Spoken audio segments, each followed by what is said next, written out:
This vision for conference will now be recorded. So today our guest speaker is Sridevi Balachandran. On behalf of principal, me and the staffs and the students, I welcome you, ma'am. To brief regarding ma'am, Ms. Sridevi is currently working as a registered nurse in UK, and she's a registered nurse in Australia and Oman.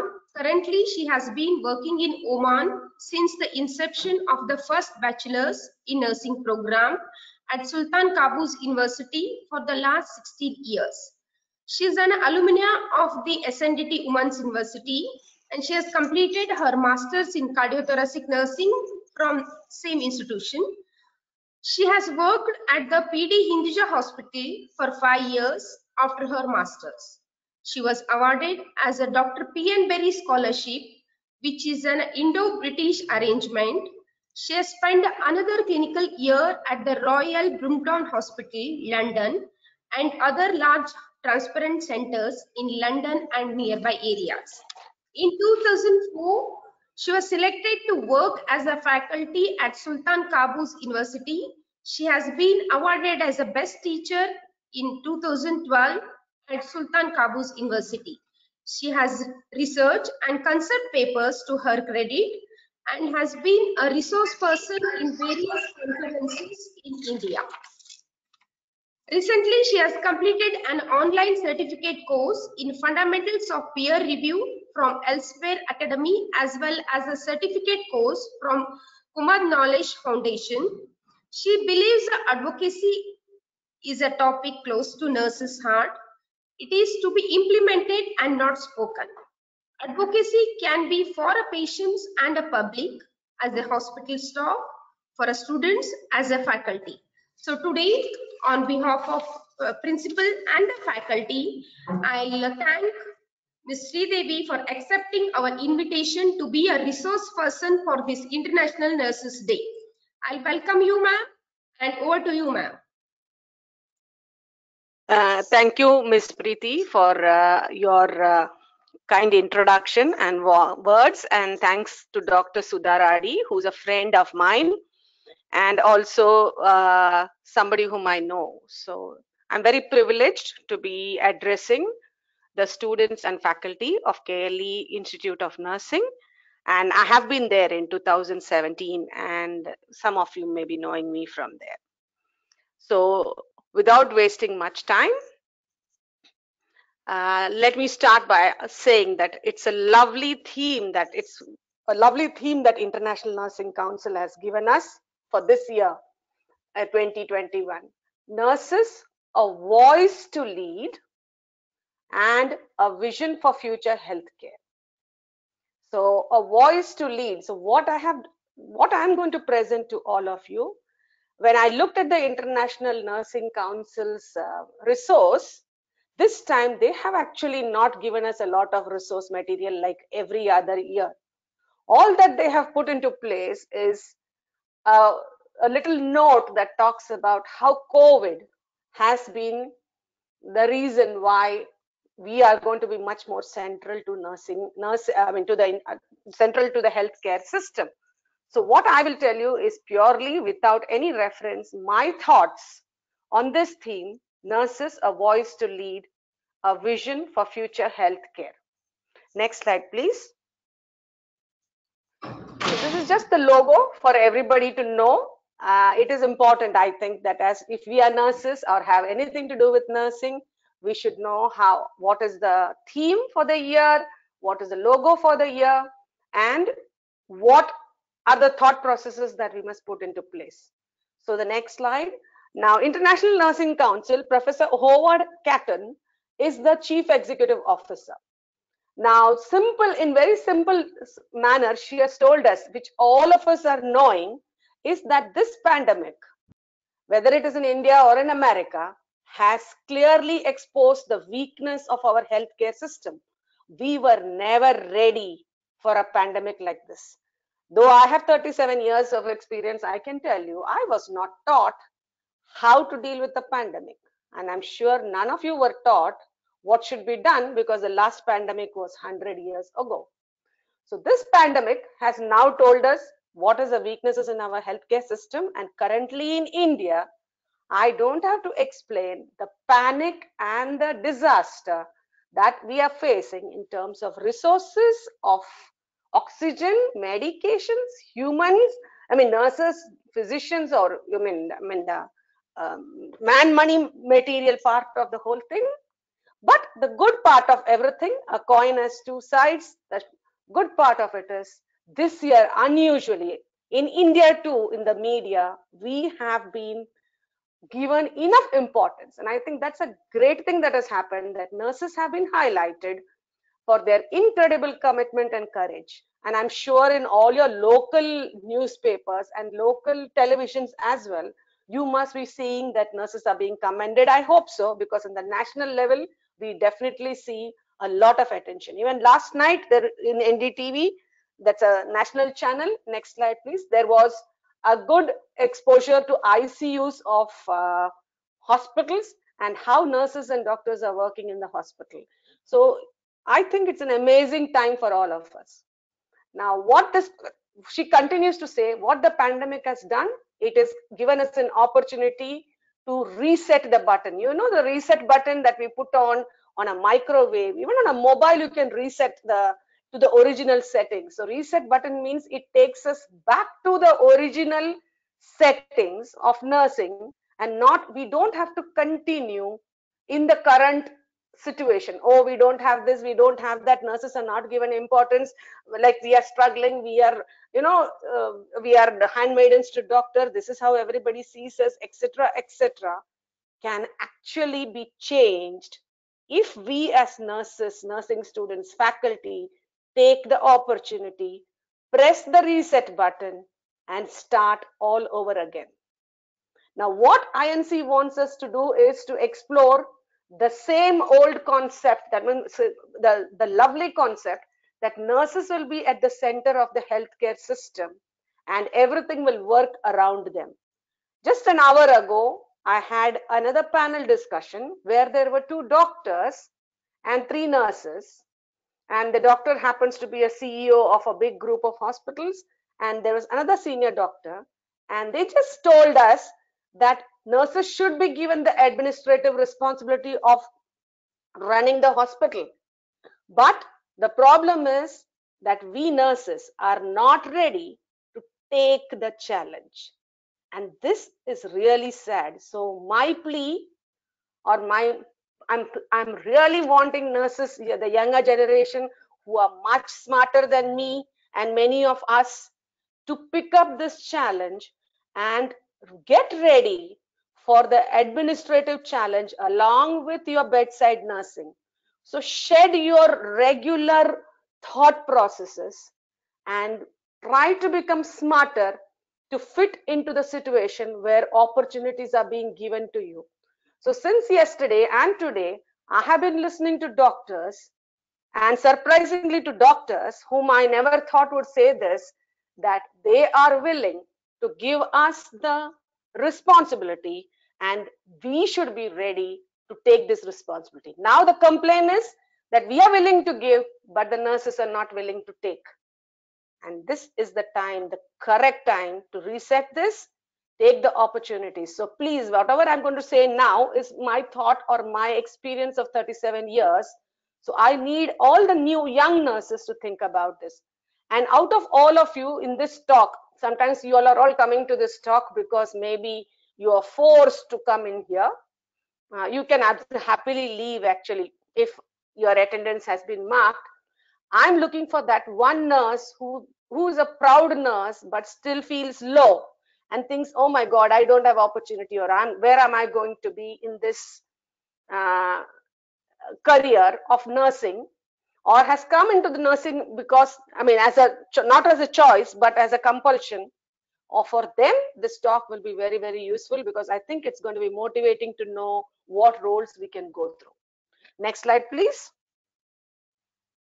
So she finally, this is the last time I'm quoting her. So in the International Nursing Council, this is the only things available. The chief executive of International Nursing Council says that we can achieve this vision of future healthcare by generating new policies. Now, new policies could be in education, new policies could be in clinical practice, new policies could be in administration, and new policies could be in the way we do research or the topics that we want to focus on in research for those of us who are doing masters or PhD. The same STP studies, and these are not necessarily the things to do. The world is changing. So all your research should now focus on change that can be brought about after this pandemic or during this pandemic. So policies is a big change. And I hope that by my examples, you will get some idea. Of course, the talk is not going to be all inclusive, but I will put together my thoughts on what needs to happen if we are the voice to lead and we are going to create a vision for the future of healthcare. Next slide. So this is, like I said, there is no reference. It's me who's put this. If nurses can have a voice to be assertive to their professional colleagues. Now, this is one of the major problems, except the handful of us who are actually on the top in the leadership positions, like the chief nursing officers or the deputy chief nursing officers or something like this. At this level, the assertiveness stops. The staff, what we need to do is a bottom approach, bottom to top approach. We need to have actually staff nurses being assertive. There are many challenges to this. When I say professional colleagues, staff nurses to be assertive to their own nursing seniors, students to be knowing the difference between being assertive and being aggressive to their teachers. These are things that we need to change. So my vision, this is my vision. If we need to be assertive to our professional colleagues, it should start, actually the training should start in the student period of nurses. I look at this problem of lack of assertiveness as a major problem, and even to go abroad or to be successful in being a nurse in UK and USA, I have talked to plenty of nurses and they say your Indian nurses are not assertive. We don't even probably know the meaning of being assertive. The meaning of being assertive is to stand up for myself. The meaning of being assertive is to say things without hurting the feeling of others. So instead of saying you are wrong, I can say if it is me, I will do it differently. The same thing is being told. You're saying it, I will do it differently. You are indicating that the other person is wrong, but without putting that you word or pointing a finger at the other person. So we do communicate very sensibly in the profession, and this technique should be taught to undergraduate students. And I think the best place to teach assertiveness is in the nursing administration and leadership course, and also to treat students with respect. The reason why we do not have assertiveness, I have analyzed, because when I started as a young nurse, as a graduate, I was not assertive, but today I really am, probably because of the years of experience and also because of the conscious methods that I have used to learn to be assertive. Because you cannot survive in this world and get respect if we are not assertive. So when we are born, our parents make us highly obedient, which may have advantage, which is good until you select and come up to the profession of nursing. But once you get into nursing, what happens? Our teachers further make us obedient. And I don't think that this is a very good idea. Our teachers in nursing and the undergraduate levels and in the PG levels should allow or should encourage and should teach and should promote assertiveness. Once we know what is a clear difference between assertiveness and aggressiveness, we will be successful voices and will be able to project ourselves very well to other people. So keep this in mind. This is my first pointer to having a voice, and the voice should be assertive. So the tone of voice, the language we use, the body language, all these matter when we talk about being assertive. Next slide, please. Okay, that same assertive voice could be a voice in nursing that is soothing to the baby and to the dying. So when we have to be assertive, we have to be assertive, but not to a baby and not to a patient who's dying. So I'm talking in general of things that are applicable to students, staff nurses, faculty, and senior leadership in the hospitals. There are many ills or pointers that is keeping nursing in its state today in our country. It is high time it's my voice that's asking every single person, please change to become positive so that we could improve our own situation. Nobody is going to do anything for us. We nurses have to do things by ourselves. So the vision, so I have put this vision for you. So because vision is the previous slide you would also have seen. In every slide I say what should be the voice and what should be the vision. So the vision here is believe in the power of yourself. So if you want to be a soothing person, you need to believe in yourself. You need to love yourself. I don't know how many of us love ourselves and take care of ourselves. It is not a crime. So if we want to be good nurses, we first need to be good people to ourselves, to our own body, to our own mind, and then only can we become open-minded, good, caring nurses. So love yourself and take care of yourself. Take time to do daily exercise and meditation. This I have been trying to tell people year after year. For me, example, even at this age, in the last 20 years, I do make time, at least 1 hour, to do exercise, either at home or in the gym, and definitely do 10-minute meditation, because that keeps me absolutely calm, absolutely positive. So meditation, I hope it's all of you will understand, has nothing to do with religion. It's a breathing technique. All your mobiles will have apps on meditation. So try to calm yourself. A calm mind can think better. So I have this big advice to, I keep telling this, but people don't change, and I feel sad about this. So my motto is be selfish to be selfless. Even if you're a housewife, as faculty, as mothers, as post-basic students, you may have 2 children, your mother-in-law and your father, parents, etc. I will say you still need to find time to do exercise, time to do meditation.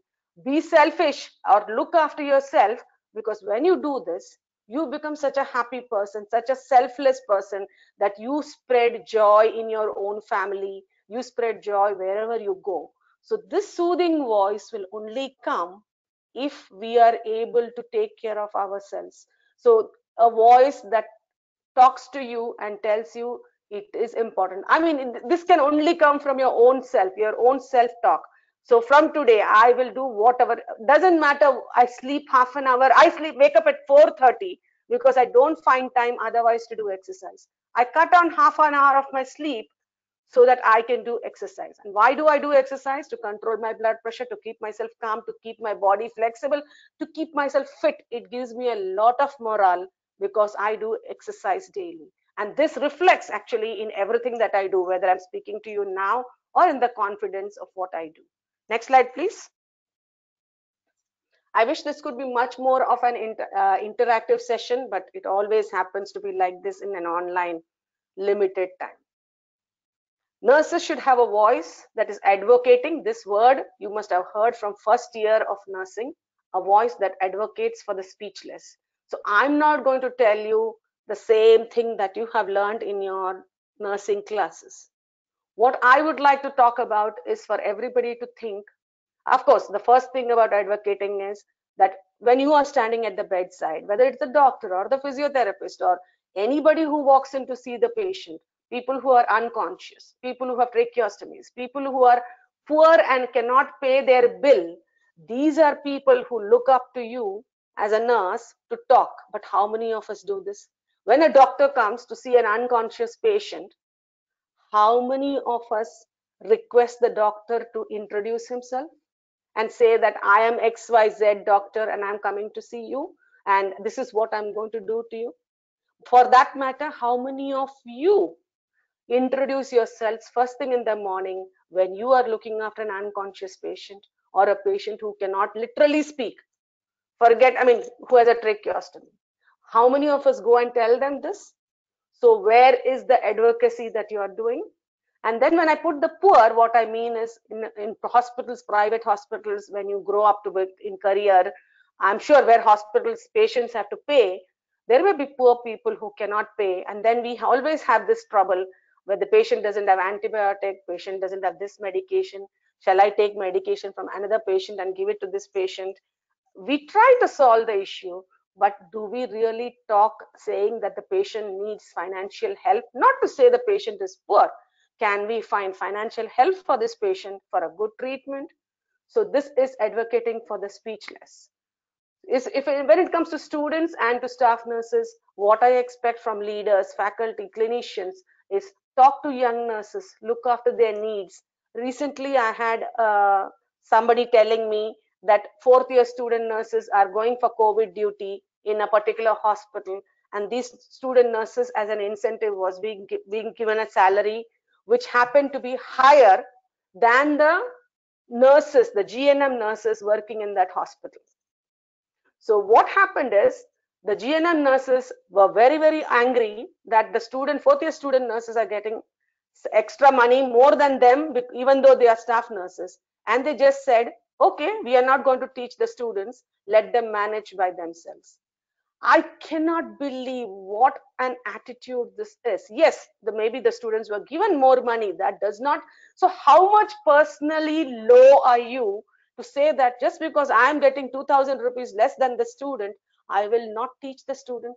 So this is where we do not have any advocacy. We do not have a heart. We do not have care for our fellow nurses. How will we care for other patients?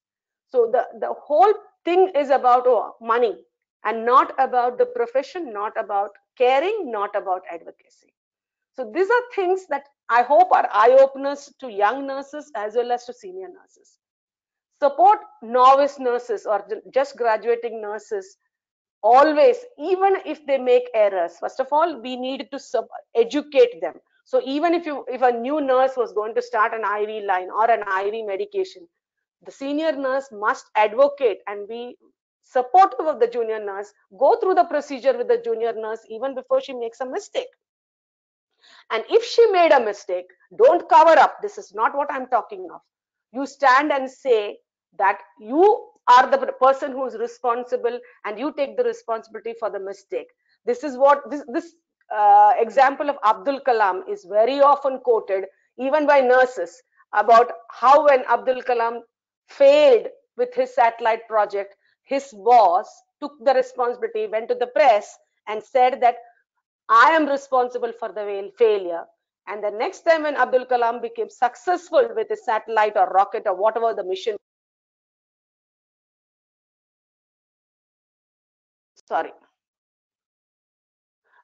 whatever the mission was,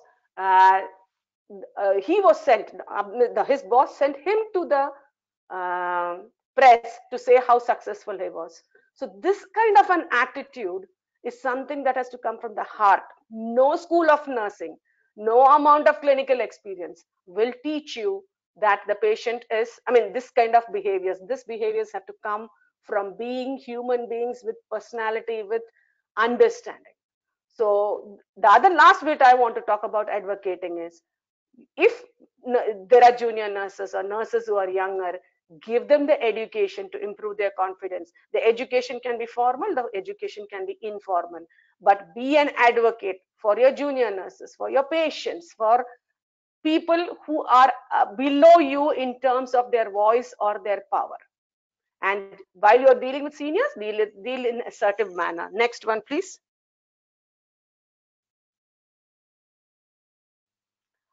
The next voice that I would like to see is a voice that educates the public to take care of their health. This I will go through quickly because this is a voice that you can easily use, whether you're students or clinicians or staff nurses or faculty. You have community health nursing. If you're only students and faculty that I'm addressing, we normally teach people, but what we teach is actually not exactly what they want to learn. So make sure that when you go to the public, you need to get into their shoes and tell them things from their point of view so that they will understand. So when we take, usually what we have been doing is we go with our agenda. I am supposed to teach about tuberculosis, so I will teach what I have prepared. But how many of us know why the patient with tuberculosis is not taking their medications. First, identify what are their issues. Are they having side effects? Are they having no money to buy it? Is it because they have other problems, they're uncomfortable? It could be anything, and that is the reason why they are not taking their tuberculosis medications or their diabetes medications. And then try to continue to teach them, rather than saying it is must to take your tuberculosis medication regularly. You have to go there and get the maybe medications are free, but the patient has other problems. So make sure your voice that educates becomes effective, and this will become effective only if you stand, or if you teach after standing on the other side of the public. So nurses learn to use, now how you can teach effectively, nurses can learn to use technology. Now I'm sure all of you are better than me even at this technology. Use technology, create apps, follow up health parameters. So just don't do for the sake of doing. Any action that you do in the nursing process says you have to evaluate. So if you educate, then you definitely need to evaluate. We all, what happens to us is, as we are students, is assignment is given, so I do my assignment, but I don't bother whether this has been effective for the person to whom I have done this. So even if today, if I am talking to you, I always ask at the end of this session to Preeti or to Sudha, is there any feedback? Students, I mean, those of you listening to me usually will think, oh, it is bad manners to ask a question. It is bad manners to give a remark. I wish you weren't like this. I wish you would say constructively, ma'am, it would have been better if you had focused on this point, or it would have been better. See, now what I have not done is not walking the talk. I really don't know. I haven't asked you what you would like to hear on this International Nurses Day about a voice that leads. And this is, I have a reason for it, but even then that reason is not a correct excuse. It was just yesterday that I got the understanding that I'm supposed to speak today. So whatever may be the reason, so this happened. But it is not the right way to do things. I wish, so if I finish this talk, I wish people get up and say, ma'am, this was nice and this could have been done better. It is fine. This is being assertive. Keeping quiet is being passive. It is not really being obedient. It is not manners to keep quiet. It is manners to compliment. It is manners to have constructive criticisms. Constructive criticisms, that is the right word that I'm using. So learn to change. If you, some of these words you don't know, you can use your mobile, check it for your Kannada meaning, or look for simple English meanings, because some of the words I am not sure, because I'm not seeing the audience. I don't know what you understand from this talk. So learn to change health behaviors. Change health behaviors. We try to change nursing behaviors. When you come to us, you are people from the public. By the time you graduate and go from your college, you are nurses. We have definitely influenced your behavior. We have definitely shown you how the behavior or the intervention or the function of a nurse is. Make sure that you educate people for independent roles in wellness and promotion. We don't have to all the time teach diabetes and tuberculosis. We can just teach people how to be healthy. Drink 2 to 3 liters of water a day. Walk 30 minutes or do exercise minimum 30 minutes a day. Check their parameters once in a year if they are above 40. So just the wellness concept. Eat sensibly. So for example, if you ask me, I eat every day chia seeds, flax seeds, because these are super nutrients. They are not very tasty, but they are high fiber content. They control cholesterol. And I have tried and tested this on my own body. My own cholesterol levels, my good cholesterol this year in February increased because I have been doing things to improve my high cholesterol, eating the correct kind of things. So that is called wellness promotion. I don't have to become diabetic. Before that itself, I check my HbA1c. It was in a pre-diabetic stage. I look after myself just because I'm a nurse. But if I was not a nurse, you should be telling me how a pre-diabetic can be converted back or reverted back into non-diabetic, rather than wait for me to become diabetic and then teach me about diabetes. So this is a very clear role of the nurse in wellness and promotion of health. Start doing this just in your own families. Look at your own parents, look at your own sisters and brothers. What are their BMIs? What are their activities? Are they doing exercise regularly? What eating habits do they have? If every nurse even looked after their own family, feed your children healthy diet. Once in a while, it's okay to be not healthy, but not once in a while you eat healthy. So focus on wellness promotion, and this is something that you could do by yourself. Next slide, please. A voice that inspires students to take care with compassion. Now, this is something that I specifically put for faculty. I just finished with telling students about what they can do. So, you need to be a voice. If I'm an educator for a long time now, I use my voice to inspire students, and I have been doing this for many years. And at my age, and at 37 years, put into my, or I should say 41 years from the time I started my BSc nursing, 1980, I started my journey in nursing. I've come a long way, and I can tell you proudly now that I do inspire and motivate people, and I get this feedback from others, and I'm happy for this. And I think every educator should be able to inspire students to care with compassion. This is another thing that was being talked about recently, yesterday, today, how nurses are so dedicated, and um, they have been looking after patients, putting themselves before their families and their own lives. And this requires training. It didn't come to any nurse without being taught, or without being supervised, or without being encouraged to be a good nurse. So I would think faculty should be clinicians on the ground. Like, I never teach suctioning without putting a glove and a gown and standing there and holding the catheter. Or if the student has made a mistake, I take it from them, show them how to do a suctioning, how to do an ABG, or how to turn a patient. So faculty should be clinicians on the ground. Any faculty who is going to stand with their hands behind their back and ask, what is this, what is that, is not going to be able to inspire. That is not how I succeeded in inspiring, or I'm still not doing that. I can walk the talk. So actions must speak louder than words if we want to be, our voice to be inspiring. Let students experience compassion from faculty. So when students are students, they make mistakes, they do blunders, they do things that we don't expect them to do, but we still treat them with compassion. That does not mean I let them go. I am firm with them, but my voice will be such that they understand that they have done something wrong. They will not repeat the behavior. At the same time, they will go without feeling insulted or disrespected. So this is something that we need to do, and they will be inspired.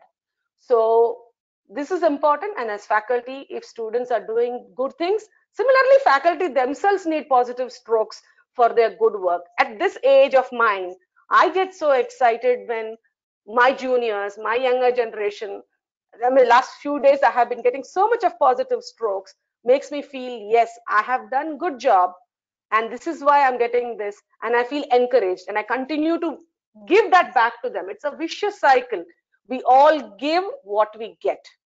And I wish sometimes that nurses, when they get negativity, they don't return it back.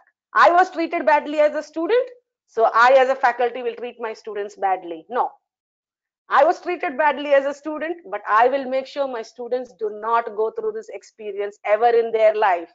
This requires a mental courage for a teacher, even for a student or a staff nurse, when they become senior, to treat their students, their juniors, compassionately.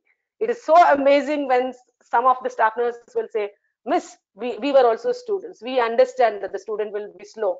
And I really feel grateful that they were people who were taught well. So they don't hurry up and tell the students to finish, or don't let the students, allow the students time to learn. So this is something, a voice that inspires students to care with compassion. Next slide, please. Okay. I also think the voice should be, nurse's voice should be strong enough to support one's own family. We are human beings. We have families.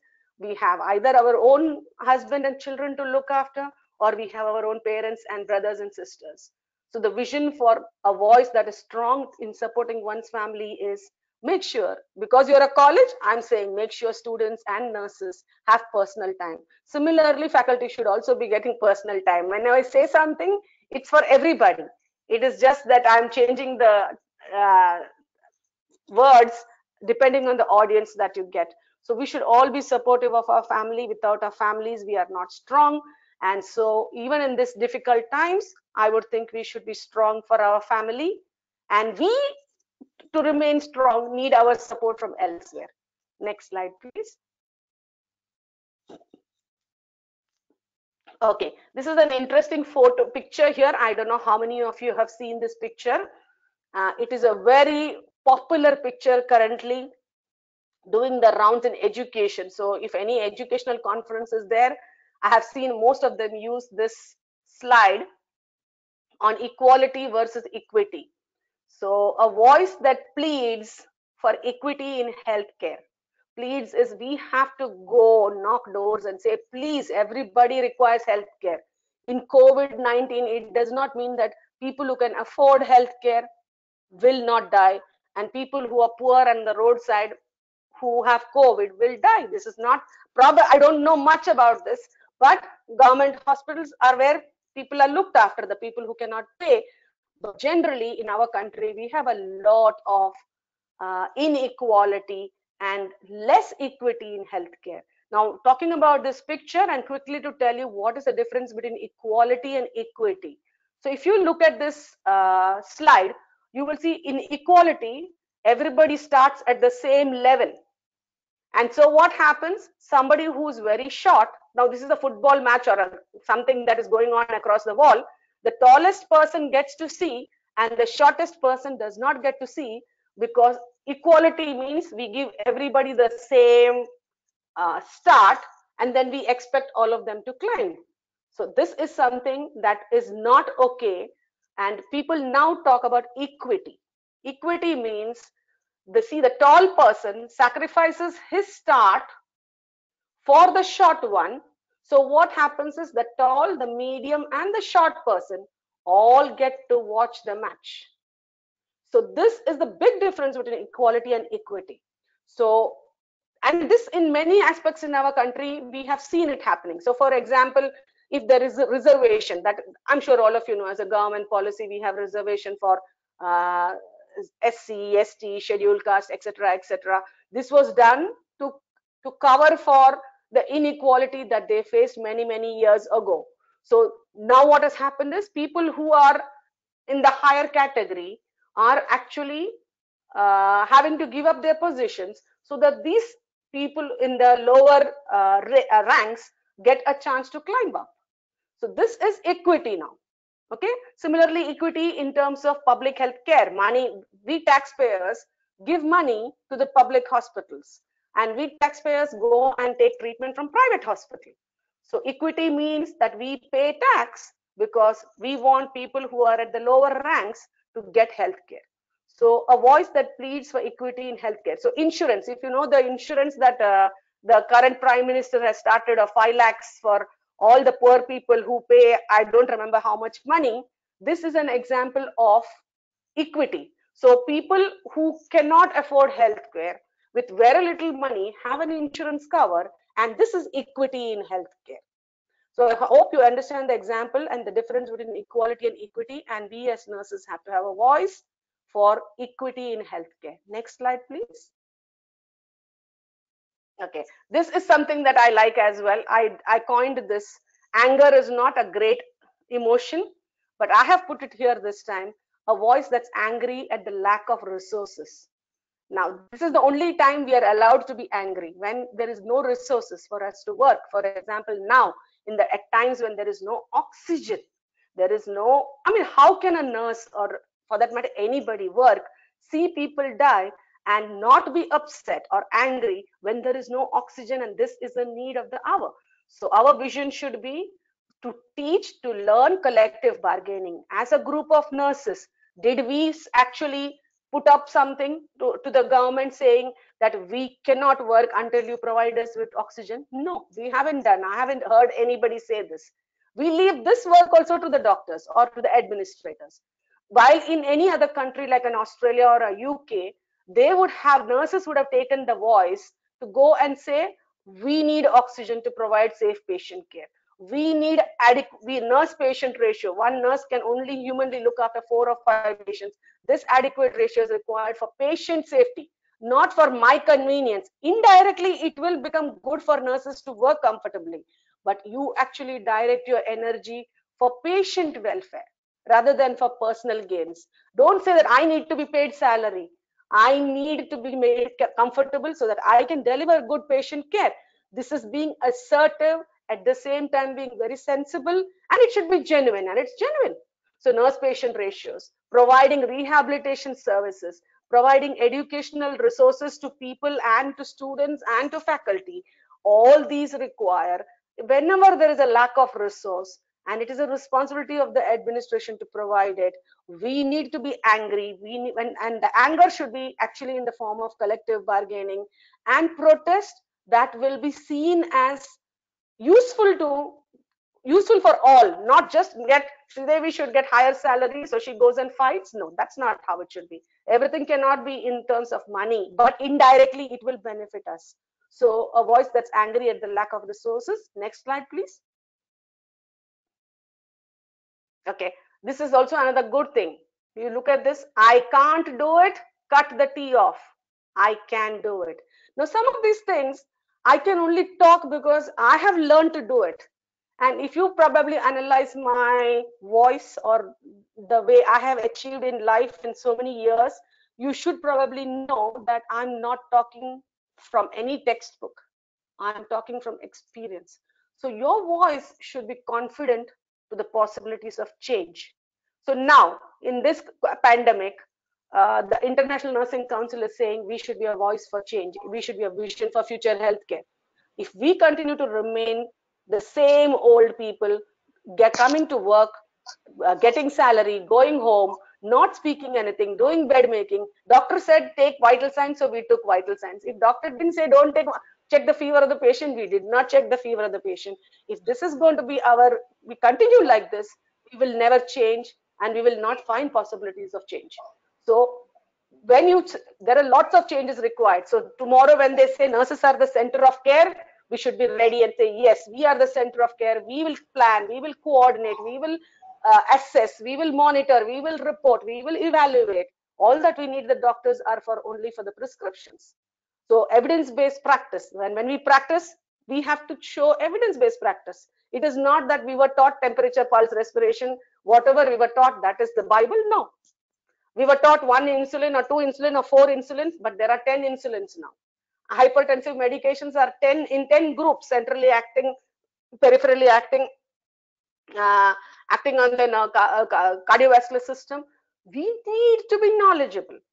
Do local research to innovate new ways of doing care. If you have something successful that which has worked, don't say this is my experience. No, you do a little research, find out what you're doing is perfect. Note down in documentation how you identified that your innovation is working, and then talk to others in the same field. Do public-private partnership. This is not for young nurses. Public-private partnership means I'm in a government hospital. I don't have experience of dialysis, and I want to be, and I need to learn about dialysis. I might need to go to a private hospital where there is good dialysis services and learn from there. So I must do this. Find innovative roles in nursing. Everybody doesn't have to sit with the same hospital duty or become teachers. There are so many things possible. Now with these community health officers, you can run independent health and wellness centers. You can become a nurse in the IT, in information technology. You can be somebody. You can take up so many different roles that we need to go out of our traditional thinking and start doing things. So that similarly nurse practitioners, similarly so just now this doctor as well told us that the nurse practitioner, there is no takers. In KLE you have nurse practitioner course, but very few people are taking this course. Yes, we know the reason is that there is no salary or there is no position and things like that, but if you don't pick up and learn, then nobody can give you a job. And once they give you a job, are you doing your scope of practice completely? Or are we back to the same thing? Oh, I will just do bed, temperature, pulse, respiration, no critical thinking, no integration of knowledge. This will not work. So we need to have innovative roles. To think those who have done innovatively have done very well. Even in India, I know of people who are working in pharmaceutical industries, who are working in equipment industries, nurses, and earning huge salaries and being appreciated for their contribution. Next slide, please. A voice that is persevering to strive for better workspace. This is another favorite of mine. Better workplace will happen only if we as nurses are persevering. If you see the slide, never give up. If you are unhappy with the workplace, you went one time to tell somebody, you go the second time to tell somebody, go 200 times and repeat the same thing, because nobody is going to change anything until they see us consistent. You look at the way our families function, you look at the way we ourselves function. If you're in senior position, when do you give up and look for change? When somebody is constantly at your back telling you that something needs to be changed. So the vision should be seniors must take up this responsibility. Never let personal differences. This is a big advice I want to give. I don't like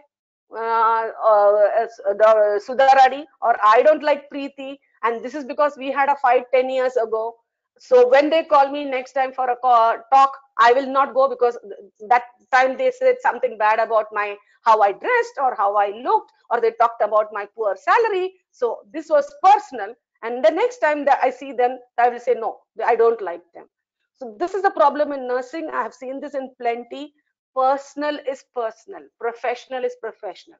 So whether we like each other or not, whether we have a fight, whether we have jealousy, whether we have qualification issues, when it comes to professional work, professionally contributing, professionally joining together for a cause, we need to understand in our head there is one thing called personal and the other thing called professional. And this, if you look honestly, you all will see that we nurses have struggled to understand the difference between personal and professional supports. So support those who are new to the profession, celebrate small successes. So see, workspaces become, work environments become good only if we are happy people and are willing to give and take a little bit here and there, even whether if it is, even it is between nurses. But generally we see all of us having a big face instead of smiling. Tomorrow we don't know whether we are alive or not. What is the use of all this small things that we do? So look for persevering. Yeah, today the in charge was not in a good mood, so she did not listen to what you had to say. But if the suction pressure equipment is not working, you need to get it repaired. So tomorrow again you will go to your in charge and say, this is not working and it is difficult for us, the patient care gets affected because this equipment is not working or this equipment is not available. Kindly help us to get this. So persevering, not giving up, continuing until the last day of your nursing career to improve the workplace. And only us we can do. Nobody will give it to us. Nobody will invite us on this. Next slide, please. Okay, this is another of my favorite. Can you see two hands there? So if the blue one is the doctor, then the purple one is the nurse, or if the purple one is the doctor, the blue one is the nurse. Please, dear nursing students, nursing staff, nursing faculty, we have a lot of independent professional responsibilities. We are not dependent on the doctor for anything. In this country where I am, we don't even bother to call the doctor, because if, as I mean, I'm in a critical care unit, but on the all of the hospital, there are standardized protocols and procedures. So if a patient is hypokalemic, there is a standardized protocol. So start potassium at this level, monitor, send potassium for blood levels, how much you can start, what is the route, etc., etc. If it is insulin, if it is sliding scale, this sliding scale is already there on the system, and we need to just follow the sliding scale if the patient's blood sugar is not there. You don't have to call anybody, report, and then feel like, oh, we have to take orders. There are independent functions. What are the other independent functions? Assessing a patient from head to toe. I don't know how many of our basic level students can do a good head to toe assessment. So starting from the level of consciousness till the musculoskeletal system and the psychological system, we teach every student must know good head to toe assessments, monitoring the patients. So monitoring is our responsibility. Nobody needs to tell post-operatively do 1 hour TPR, post-operatively take turn the patient every 2 hourly, do eye care. This is what I've seen long ago, and I'm sure still some of this must be going on somewhere, that doctors will order nursing procedures. No, we monitor. educating, transition of care, when do we move patients from one unit to the other? How do we coordinate care, whether the patient has to go to CT scan or the patient has to go for something, quality, whether it is infection control, etc., etc. We should be the center of the healthcare, and we should be aware of our independent responsibilities, believe in our independent responsibilities, and show that we can do it. Establish protocols and policies that I already said and abide by them, even nursing policies. So if you have to put a nasogastric tube, you don't need a doctor's order. To start oxygen, now you don't need doctor's order. Who said we need a doctor's order to start oxygen? The only thing we need a prescription for is for medications, or to reduce the medications, or to increase the medications. So make sure that you abide by protocols and procedures, stick to them, don't overdo it. Whatever is written in the protocol, that is our limit. Make sure that we are utilizing, learning to become nurse practitioners, clinical nurse specialists. This will improve your career and give you a lot of independence and respect. So a voice that is sure of independent professional responsibilities. This I would love for my younger generation nurses to have. Next one, please. This is for leaders again. Look at the pictures. Some of the pictures that I've taken is very interesting. A voice that leads generation of future nurses. So this is for us, for me, and for all the senior faculty. This gentleman standing in red in the middle is a tall leader. When I say tall leader, he helps the younger ones to cross the bridge, and he is holding the bridge for them to cross so that they don't fall away. They succeed in going from one place to the other. And this requires a great attitude, a great personality. And here is where I believe that, that is a symptom or the sign of a mature leader. So educated leaders are a must. So just because you have 20 years of experience after being in XYZ position, you become a nursing superintendent. This is not a qualification. I'm sorry. So if you are getting a position, then you need to get educated for that position. Even if it's a tiny thing, you're getting a leadership position, you need a leadership course. You're getting to speak somewhere, you need to learn communication skills and presentation skills. You are going to deal with COVID, you need to have education in COVID. If you're going to an ICU, you need to learn about the ventilators, the monitors, the infusion pumps. Just because you happen to be a good ward nurse, you will not become a good critical care nurse. This is another thing that I want all Indian nurses. When you go abroad, everybody changes their attitude. But if they're in India, they do not want to learn anything. They think that the degree that they have is the best. Okay, KLE is a good college. So I have a degree and I know everything. You know nothing. Life, in the entire life, we have to learn. I did a COVID-19 course. I did a systematic review course because I want to do a systematic review. I did a journal review course because I wanted to do journal review. So education is required in every little thing that you want to do. You want to be a chemotherapy nurse, you need to do a chemotherapy course, or somebody should teach you about this, or you need to be under probation or supervision to learn about chemotherapy. So educated leaders is a must. Leaders themselves. So to be a nursing superintendent, I would look at nothing less than a master's in nursing. Anybody else is not qualified because you have no idea of what is education, leadership, etc., to run a huge organization. Support learning for all your juniors. There are personality development issues that I already spoke about. It should be our attitude. That's what I said. So if I'm 37 years into nursing, I'm an expert in everything. No, there may be many things that I don't know. If I change my role, I need to go for a course and learn. Okay. And leaders must genuinely care for people under them, our responsibility. So if I was the director nursing of a hospital, my responsibility is not directly for patient care. My responsibility is directly to look after the nurses and indirectly for patient care.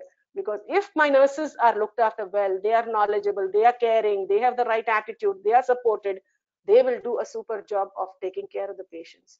So given the position that you are in, so if you're a shift in charge, you're responsible for the nurses under you, not for all the patient care. Nurses are supposed to look after patients. So genuine care for people under you is an extremely important thing. It's a voice that leads generation of future nurses. Only that such people can become leaders.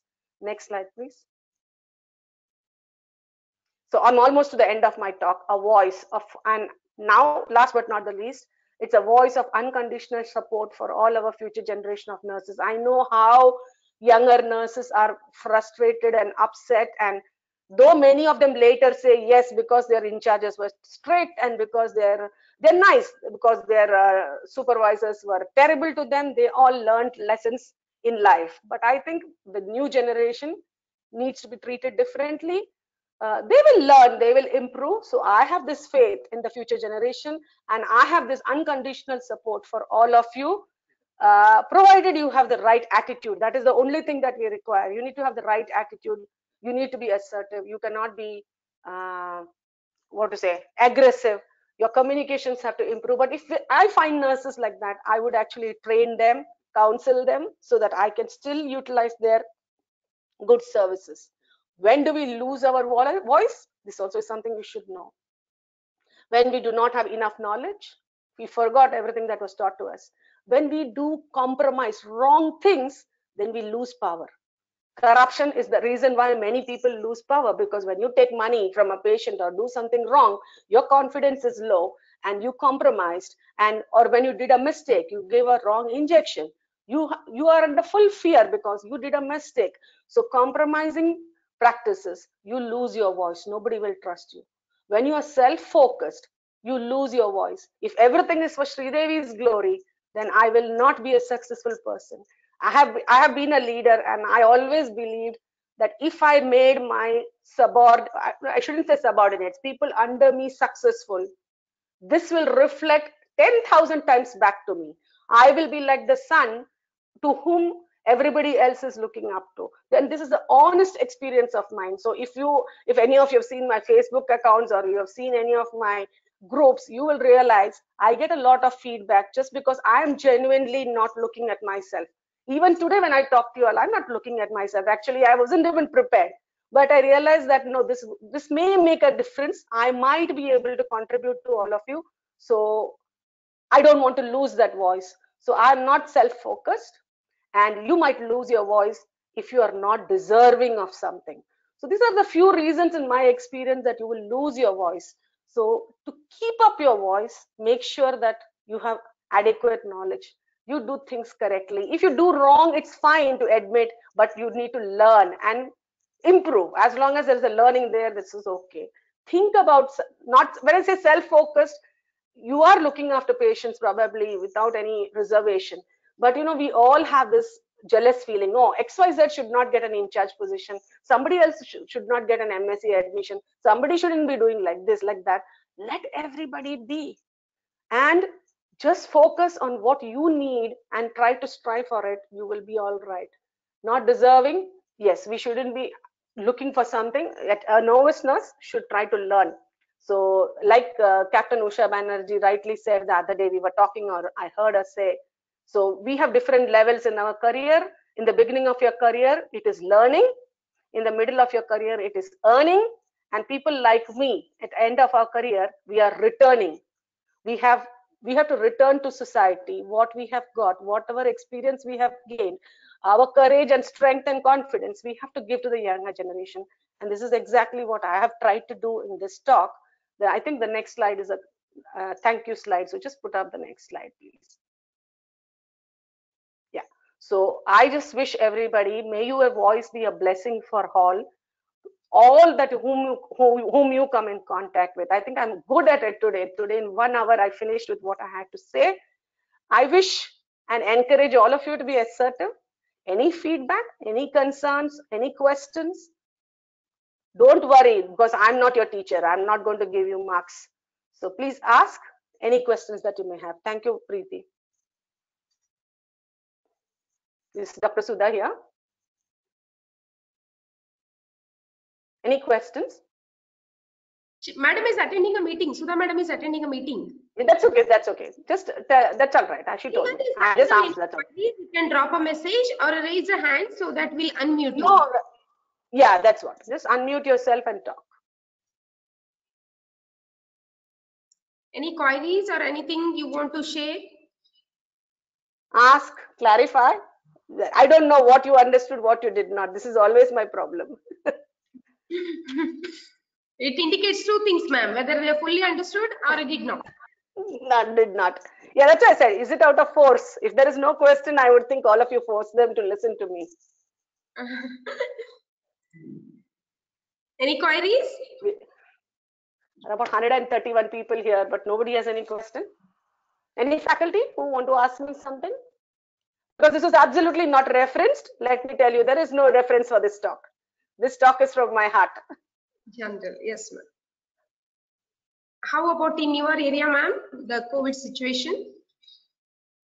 Yeah, we have plenty of COVID here, but what has happened is here, see, this week they made it like a lockdown, and this is a small country. The total population of this country is 45 lakhs, which is not even a corner of anywhere. So they have strictly closed all the shops because it's Eid. It's Ramadan and it's Eid week. Eid is probably tomorrow. So what they have done is to prevent people from shopping and gathering. All shops are closed except food and pharmacy. And in the night from 7 p.m. till 4 a.m. in the morning, there is ban in people movement and there is strict policing here. The police here are not, I mean, they are not like our police or anything. They catch you, you go to jail. There is nothing less than that here. So it is, but our hospitals are full. Our hospitals have, I mean, my hospital, the COVID ICU is full. But the numbers are reduced. That is how it is. But not, I mean, there is COVID and there is, but the population is tiny. People are dying, but there is a lot of space. It's not crowded. People have to follow rules. There is no choice. I live in the campus. So if we go out with our mask below our nose, they will charge you 100 reals. 100 reals means it's like 20,000 rupees. It's good. So, yeah. No faculty have any questions? No doubts? No queries or anything you want to share? So if no, then we can wind up. We have shared one small video of madam's talk. So we are circulated in the group. You can watch it later. Okay. So later. So you can watch it later. So as a hospitalization increasing due to the COVID-19 pandemic, nurses are playing a crucial role in taking care of each and every patient regardless boundaries. So I hope this talk has motivated you to some extent to work with the kindness, compassion, assertiveness and all. So on behalf of principal and the faculty and the student, I thank you, Sridevi ma'am, for your kind words and motivating words on a top of today's talk on Nurses Voice to Lead. And thank you for accepting the invitation, ma'am. And I hope to some extent they are motivated with your words. Thank you so much. It was a good talk. Thank you so much. That's a lot. Students, I circulated one video of madam talk. It's a small talk. You can watch it later. 3 minutes. Oh, that 3-minute video. Okay. Yes, ma'am. Ma'am, we'll just show it to them. Okay. Okay.